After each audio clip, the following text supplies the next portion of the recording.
بسم اللہ الرحمن الرحیم۔ قرآن کریم کے اندر اللہ تبارک تعالی نے حضرات انبیاء علیہ الصلاۃ والسلام کی مبارک زندگی کو ذکر فرمایا، اور اس مبارک زندگی سے اللہ تبارک تعالی امت مسلمہ کو اخلاق، اعمال، عبادات، طرز زندگی اور بہت کچھ اللہ پاک سکھانا چاہتا ہے۔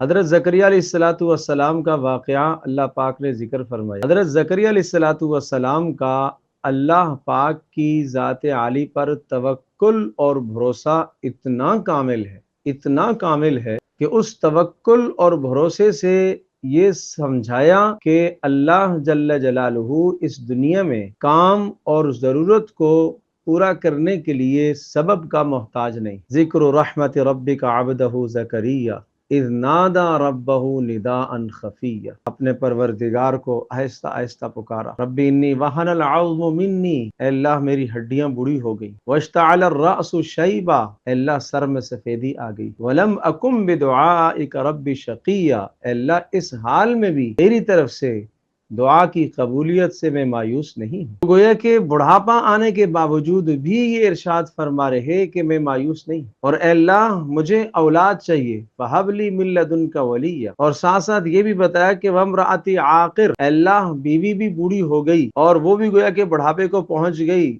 میرا بھی بڑھاپا ہو گیا، ظاہری اسباب اولاد کے نہیں رہے، لیکن اے اللہ تو قادر مطلق ہے، بغیر اسباب کے بھی تو چیز کو وجود بخش سکتا ہے، بغیر اسباب کے بھی تو اولاد عطا کر سکتا ہے۔ یہ اعلیٰ اور بلند ترین توکل، اس سے یہ سمجھانا مقصود ہے کہ اسباب انسانوں کے دلوں پر حکومت کرتے ہیں، اسباب اللہ پر نہیں حکومت کرتے، بلکہ اللہ جل جلالہ اسباب پر حکومت کرتا ہے۔ اللہ پاک نے پھر خوشخبری سنائی، یا زکریا انا نبشرک بغلام اسمہ یحییٰ لم نجعل له من قبل سمیہ۔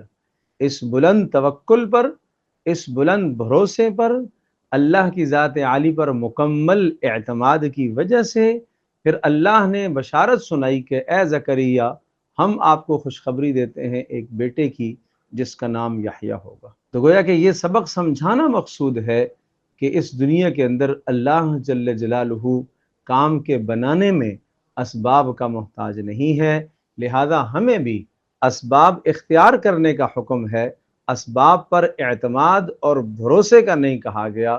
اعتماد اور بھروسہ صرف اللہ وحدہ لا شریک کی ذات پر ہونا چاہیے، اسباب جائز طریقے سے انسان اختیار کرے۔ اللہ کی ذات پر توکل اور بھروسے میں کمی ہے تو پھر انسان کیا کرتا ہے؟ ناجائز اسباب اختیار کرتا ہے، غلط طریقے اسباب میں اپناتا ہے، خلاف شرع طریقوں سے انسان چیز کو، مقصود کو حاصل کرنے کی کوشش کرتا ہے۔ اور اگر انسان کا یہ اعتماد ہو، یہ ایمان ہو، یہ بھروسہ ہو کہ اللہ تبارک تعالیٰ اس دنیا میں کسی بھی میری ضرورت کو پورا کرنے کے لیے کسی بھی سبب کا اللہ محتاج نہیں ہے، سبب تو سبب کے درجے میں ہے، تو پھر انسان کا یقین اور بلند ہوتا ہے اور آدمی کبھی بھی کسی ناجائز چیز کی طرف اقدام نہیں کرتا۔ اللہ عمل کی توفیق عطا فرمائے۔ سوشل میڈیا پر سب سے قدیم اور سب سے ریلائبل برانڈ درس قرآن .com